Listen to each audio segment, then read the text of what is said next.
you and I meet each other in a field of honor.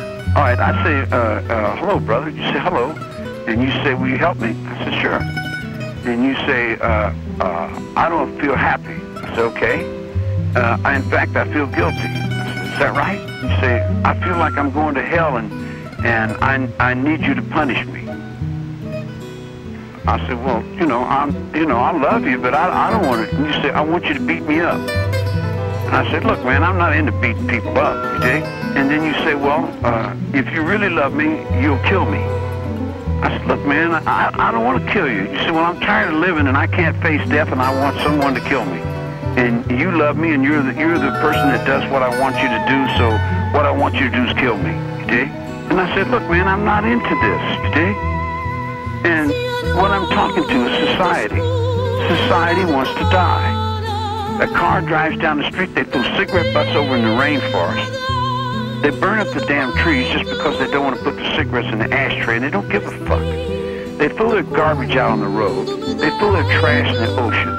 You got 10 million people pissing and shitting in the goddamn water. They don't want to get up off the water, you dig? You tell them, man, you're killing us. You're killing your children. And the children are trying to get out from underneath this goddamn bullshit. Now, where does love become love? Is love only love if it doesn't go in the battlefield? Does love put on a uniform and take up a gun and go into war for its country? Is love a retired veteran that limps around and wheels in a wheelchair and his guts are in a bag because he fought for his God and his country? I mean, where do you draw the line on what love is and what love is not? You go to the graveyard and you look at all the martyrs of the heart and all the men that have given their lives for God and country, and then you come up and say, well, where did Charlie go wrong? Did Charlie go wrong? Or was the ocean of the spiritual movement in the world to bring change into this planet, did it start way before Charlie was born and everybody else is wrong? And could you say that Hitler was right? That when he got out of prison, he woke up that everybody was buying and selling life and there was no one there?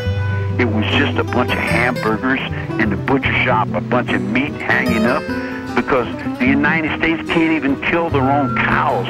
They got to import people to kill the cows. They don't have enough fucking soul to change and help their own children. They can't even forgive their own children. They'll let the fucking world bring people and empty prisons from India, empty prisons from Cuba, from Latin America, from Puerto Rico. They empty prisons from all over the world to the United States, and the United States can't even forgive their own children for doing exactly what they raised them up to do.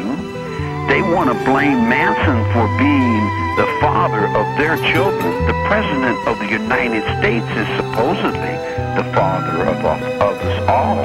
He's supposedly the leader of, well, you convict me for the leader of the family and then give Nixon immunity. You know, he killed a lot more people than Charlie did. If Charlie was capable of doing something like that, wouldn't he be better in the White House than Nixon? Nixon wasn't capable of doing nothing but running faces and getting elected like he was doing something. The office is still there. You just keep changing faces with the same old monkey as if you didn't know we were all living in a zoo. Did you think the children don't know? They can't wake up and see that this world has got to change or there's going to be no life left.